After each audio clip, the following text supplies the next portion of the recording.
You know that moment when you've practiced a sentence 100 times in your head, it sounds perfect, you're ready, and then you open your mouth and nothing comes out right. Your grammar disappears, your vocabulary runs away, and you suddenly sound like a completely different person. Oh, I know exactly what you mean. It's like your English has been kidnapped and replaced by a stranger who only speaks panic. But here's the crazy part. It's not your English that's broken, it's your brain going into survival mode. And that's the hook right there. Why does your English change so dramatically the second you get nervous? Why do you forget words you've known for years? Why does your accent suddenly get stronger? And most importantly, what can you actually do about it? Stick with us because in the next 20 minutes, we're not just going to explain the science behind your nervous brain. We're going to give you real tools that work even when your heart is pounding and your palms are sweating. This is Simple English Talks, and today we're fixing the problem that every single learner faces, but nobody really talks about. Before we dive deeper, let's start with a quick question. Think about the last time you had to speak English and you froze. Was it a job interview? A phone call? Talking to a stranger? I want you to type in the comments right now, what situation makes you the most nervous in English? Go ahead, I'll wait. This is going to be really interesting. You'll see in the comments that you're absolutely not alone. Thousands of people have the exact same experience, and understanding why it happens is the first step to controlling it. So let's start with what's actually going on inside your head when the pressure hits. Imagine your brain as a very organized office. In one corner, you have your English department. All the vocabulary, grammar rules, pronunciation, it's all filed neatly.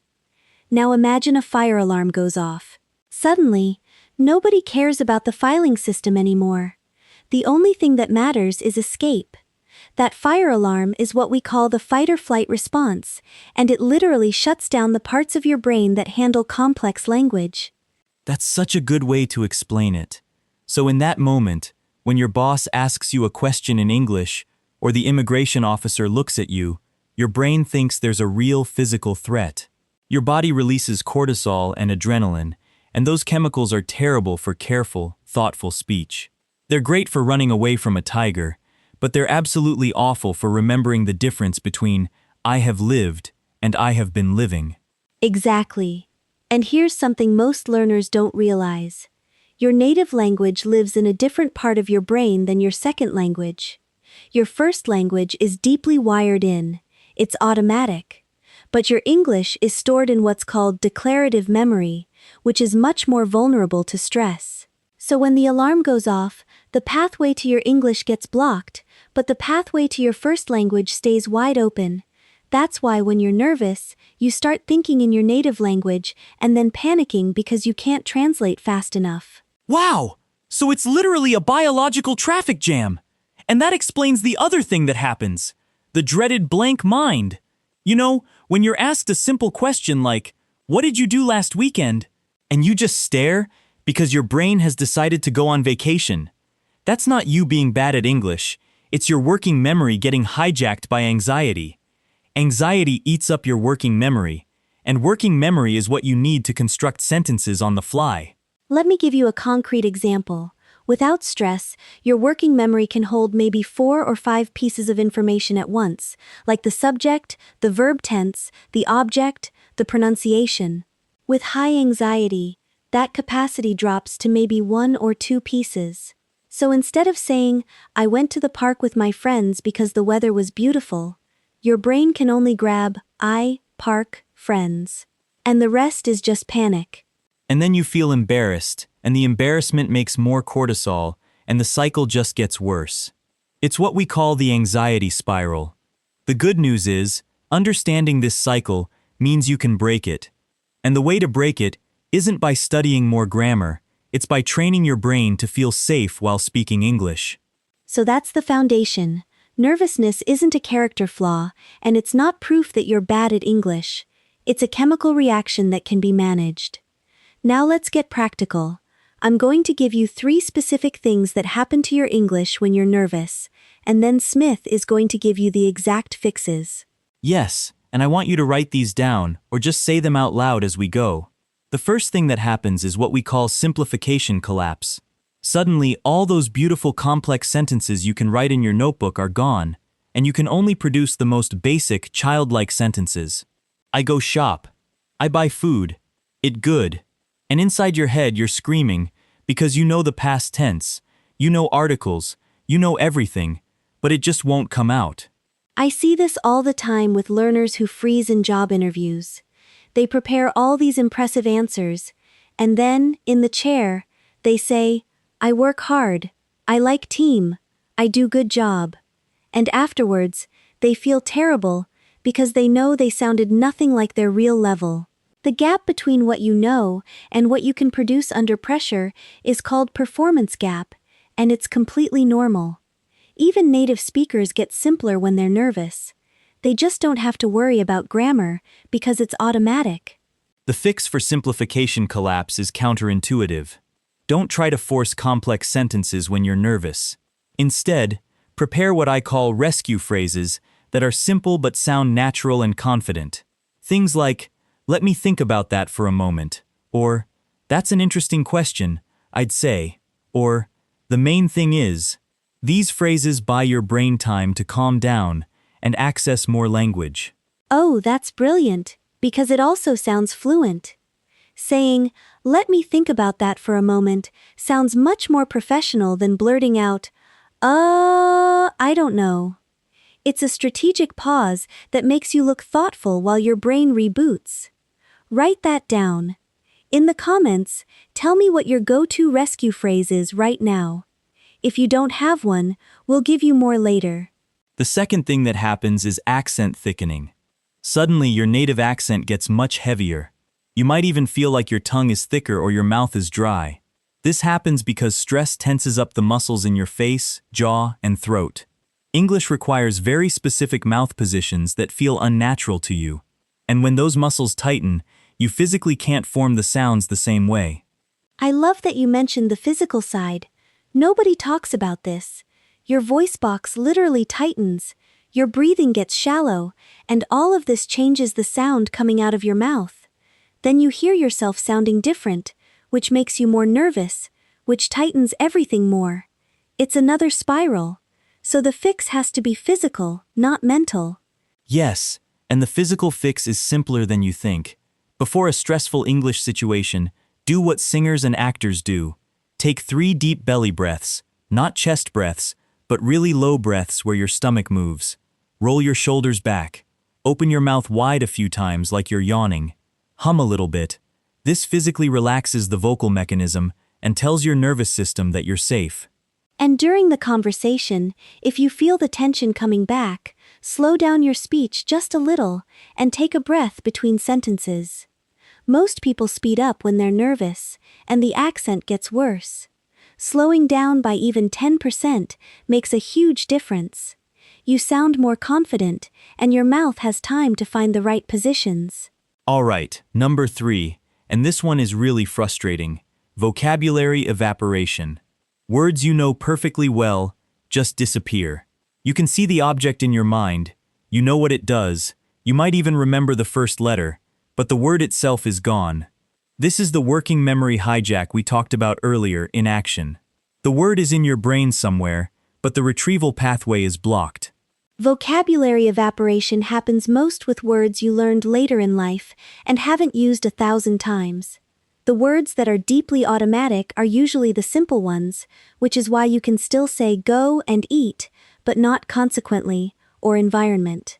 The fix here is to build retrieval pathways that work under stress, and the way to do that is through low-stakes speaking practice that mimics real pressure. Here's what I mean. Most people practice English in their room, alone, calm, no time pressure. Then they go into a real conversation that is fast, unpredictable, and emotionally charged.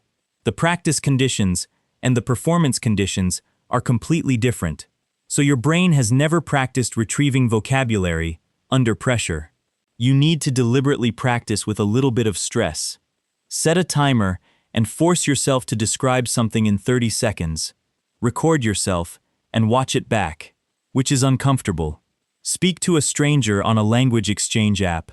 The mild stress of these situations builds what we call stress inoculation.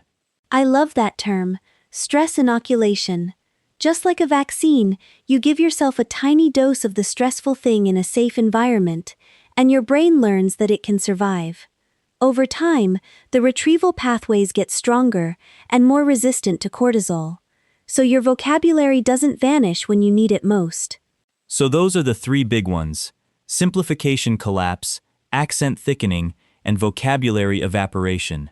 They all come from the same root, your brain detecting a threat and switching into survival mode.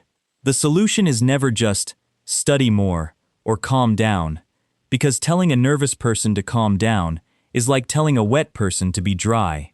It doesn't work. Exactly, and this is where I want to shift into something really practical. I'm going to talk about what you can do in the exact moment when you feel the panic rising. Say you're in the middle of a conversation and you feel it starting. Your heart speeds up, your mind goes blank, you know the crash is coming. What do you do right then and there? First thing, ground yourself physically. Feel your feet on the floor. This sounds weird, but it works. Anxiety lives in the future, in what might happen. Your feet are in the present. Push your feet into the ground and take one slow breath. This takes about 3 seconds, and nobody notices you doing it. It interrupts the panic signal. Second, buy time. We mentioned rescue phrases earlier, but I want to give you a whole toolkit.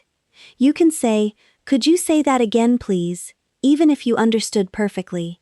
It gives you 5 extra seconds.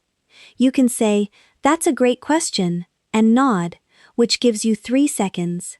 You can rephrase the question back to them. "So you're asking about my previous experience, right?" That can buy you 10 seconds while they confirm. These are all totally normal things that native speakers do all the time. Third, and this is my favorite trick, lower the stakes for yourself out loud. When you're nervous, your brain thinks this one conversation is the most important moment of your life. You can trick it by saying something like, "Oh, I'm a bit nervous actually. My English sometimes runs away when I'm excited." Saying that out loud does 2 things. It releases some of the pressure because you've named the elephant in the room, and it also makes the other person more supportive. Most people will smile and say, "No worries, take your time." That's so powerful, because hiding your nervousness takes a huge amount of energy. You're trying to look calm while you're dying inside, and that performance is exhausting. Admitting you're a little nervous frees up all that energy to actually focus on your English. And you know what? It makes you more likable. Vulnerability connects people. Write that one down, seriously.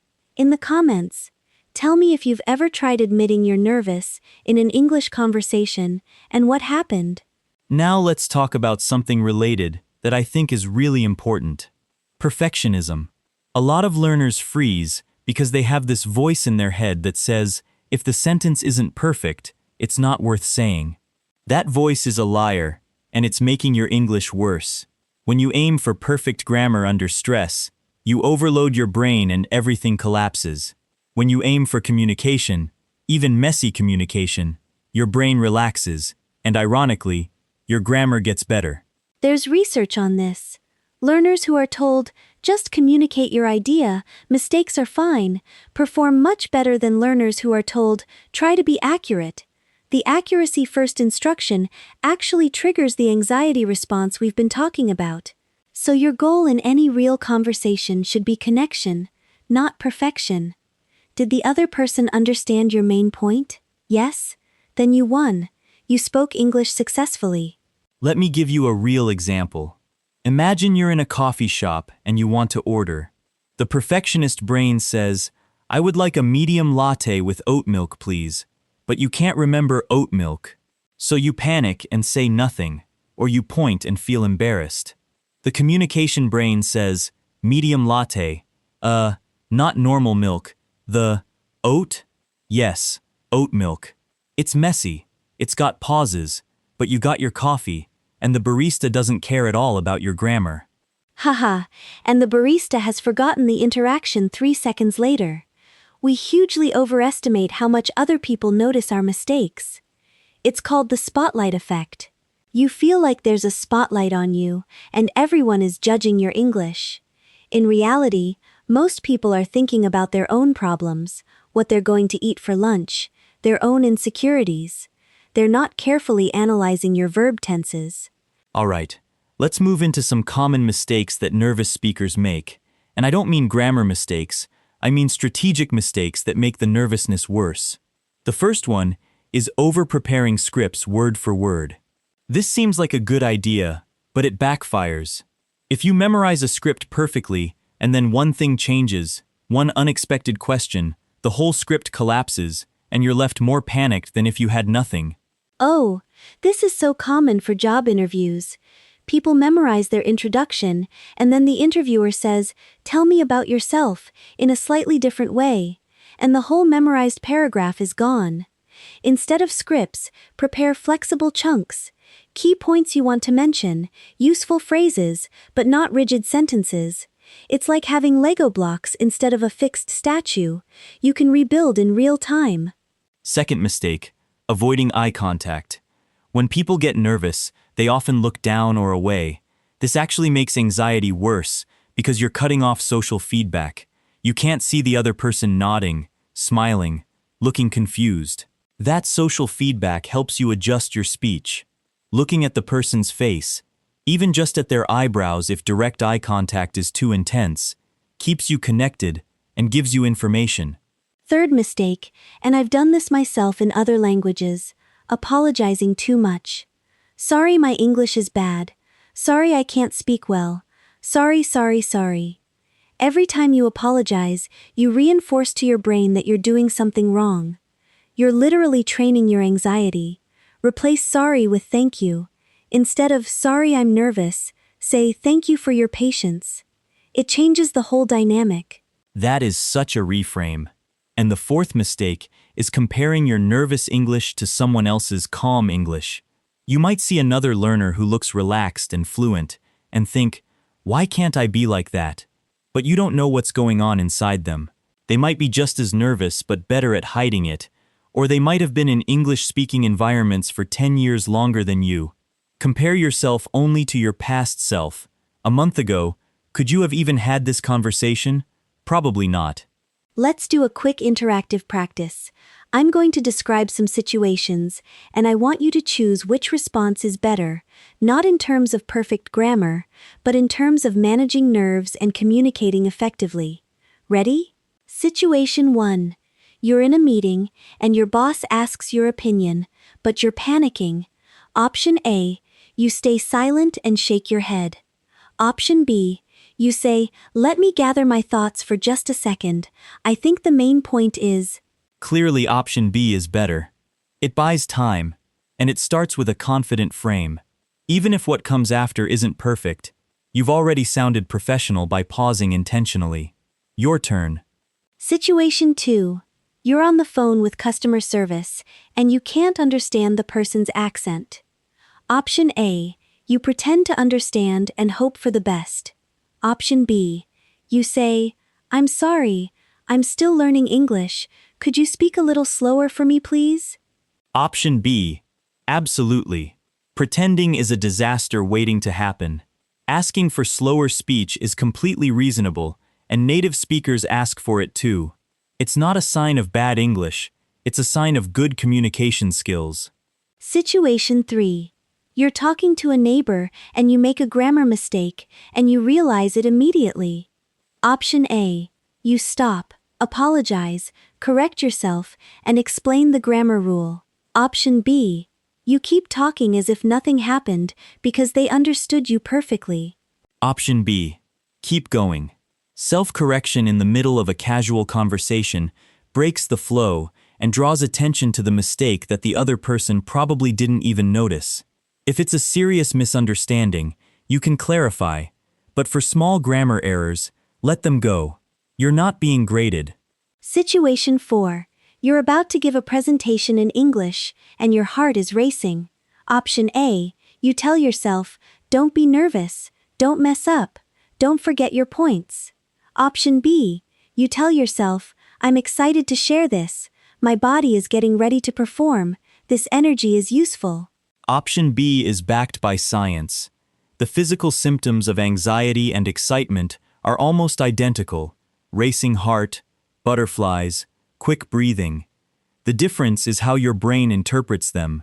If you tell yourself, "I'm excited," your brain reframes the sensation as positive, and you perform better.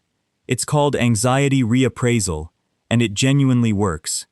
That's one of my favorite tricks. Before any English situation, I say out loud, "I'm excited to speak English today." Even if I don't believe it, my brain starts to shift. Try it tomorrow. In the comments, tell me what situation you're going to use that excitement reframe in. Now let's talk about a long-term strategy that makes a massive difference. You need to build what I call an English comfort zone that's bigger than your panic zone. Most learners only use English in high-stakes situations: exams, interviews, formal settings. That means English itself becomes associated with stress. You need to flood your life with low-stakes, positive English experiences. What does that look like practically? Watch a silly comedy in English without subtitles, and don't worry if you miss things. Sing along to English songs badly in your car. Talk to your pet in English. Play video games on English servers where nobody cares if your grammar is perfect. The goal is to teach your nervous system that English can be fun, relaxing, and safe. Another powerful practice is something I call the 5-minute audio diary. Every day, record yourself talking in English for just 5 minutes about anything. Don't prepare, don't edit, don't even listen back if you don't want to. The act of producing speech without any listener, without any judgment, builds the neural pathways for spontaneous speaking. You're creating retrieval practice without the stress. And if you want to level that up, listen to yesterday's recording today. You'll hear your own patterns, your pauses, your mistakes. It's uncomfortable at first, but that discomfort is growth. You'll also notice that you sounded much better than you felt in the moment, which is a huge confidence boost. Let's bring it all together. We've covered the brain science of why your English changes when you're nervous, the 3 main symptoms: simplification collapse, accent thickening, vocabulary evaporation, and the practical moment-by-moment tools you can use. We've also talked about the mindset shift from perfection to connection, and the long-term habits that build resilience. If you take away nothing else from today, remember this: nervous English is still English. It's still communication. The version of you that speaks with a pounding heart and shaky hands is still worthy of being heard. The people you're talking to aren't waiting for you to fail. They're usually just happy you're making the effort to speak their language. And every single time you push through the nerves and say something anyway, you are physically rewiring your brain. The pathway gets a little stronger. The cortisol response gets a little weaker. You're not just learning English, you're training courage. That sounds dramatic, but it's true. Speaking a foreign language when you're scared is one of the bravest everyday things a person can do. So here's what I want you to do this week. Find one small, slightly uncomfortable English situation and walk into it on purpose. Maybe it's leaving a voice message instead of texting. Maybe it's asking a question in an online forum. Maybe it's talking to yourself in the mirror for 2 minutes. Do it, and then come back to this video and tell us what happened in the comments. We want to celebrate with you. And don't forget to like this video and subscribe to Simple English Talks if you haven't already. We release new episodes every week that help you speak real, natural, confident English. Share this with a friend who gets nervous speaking English, because honestly, that's everyone. You're not alone in this. Thank you for spending this time with us. I hope you feel a little lighter, a little more understood, and a lot more equipped to handle those nervous moments. Your English doesn't have to be perfect to be powerful. Go out there and say something messy, something brave, something you. We believe in you completely. We really do. Take that deep breath, feel your feet on the ground, and remember that every word you speak is a victory. Thanks for listening, and we'll see you next time on Simple English Talks.